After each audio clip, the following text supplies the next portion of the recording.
Okay, so I would like to quickly show you how to make something like this. I know it's ugly, but that's not the point. That's just because I'm demonstrating the colors. Now, how do you make this in QML? It's actually pretty easy. I made this into something of a reusable component. It's still simple, but I made it so that I can specify the colors. So to make it a little bit, I prefer grayscale, and it's a little bit thick, so I'm just gonna make it thinner, I guess 5 pixels. I'll show you what that looks like if I can find my thing here. There we go. So there's a thin version. Maybe 5 is a bit thin. You can also, if you don't want it to be round, make it fairly rectangular. The only thing is, when it's round like this, it's hard to see, but where it goes from light to dark is it moves much smoother. So anywhere you have corners, it will traverse those corners quicker. It'll travel through the corner quicker. And that's because of how it works. How does it work? Well, as programming is somewhere between art and engineering, and user interfaces doubly so, there's of course many ways to do things. This is the way that it was obvious to me, and I use Qt graphical effects, which is very handy for making user interfaces. I've found responsive, pretty user interfaces. And then this is the meat right here. This is all the pieces. But basically, you've got the conical gradient, and that is what creates that cool kind of blended look around it. You could use anything. You could actually use an SVG or an animated image, all kinds of stuff. I use the gradient. This guy here, conical gradient, and this guy here, opacity mask, are also are the two pieces from graphical effects that you need. And basically, you'll notice that they're invisible, and they are sized to the container. This is so it all looks nice. So everything in here fills this container. So when this container is resized, this will be resized as well. All of them will, so that you'll never get pixelation. It'll always be pixel perfect.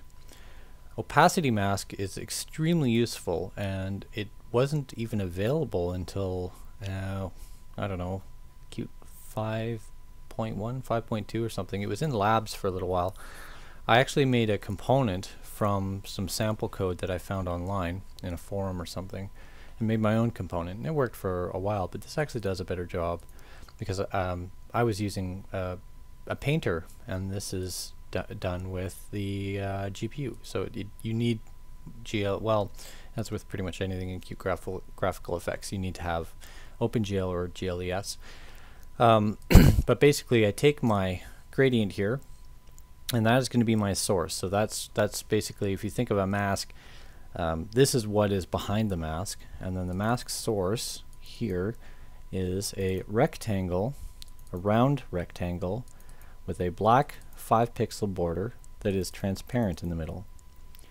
We don't need smoothing, and it's invisible. And that, so I'm not sure if that makes sense to you, but that's how we end up with a round circle that spins. And then in this case, I have just that's my gradient here. So for example, if you didn't want to have a hard edge like that, like I have, you could do something like, I don't know, I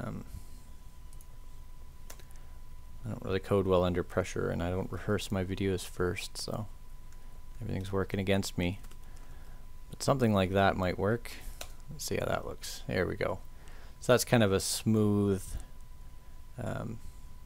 smooth circle. It doesn't pop to me, so for telling the user that to wait for something, that doesn't really do it for me. But you could do it that way for whatever you're using it for.